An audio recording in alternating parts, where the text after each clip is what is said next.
Sabi sa upasayo. Ano naalala natin ng mga panahon yun? Puto ka na!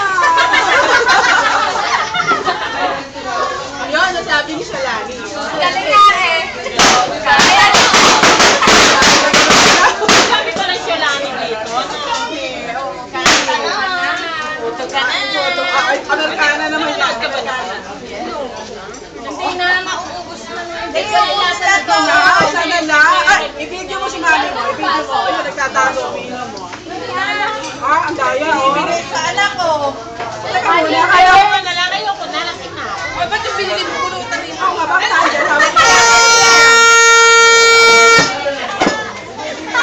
Sino ba? Bumili? Hindi na pinitawa. Bumili? Hindi na pinitawa.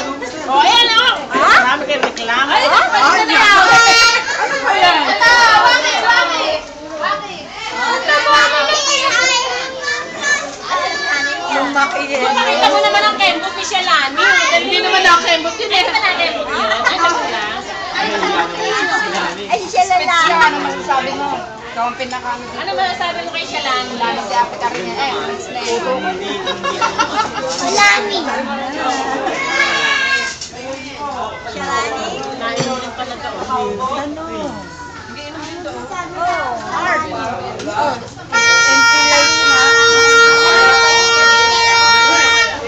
Sa isang taon, 3 bibili ko niya, 4 na. Apat? Tatlo, 4.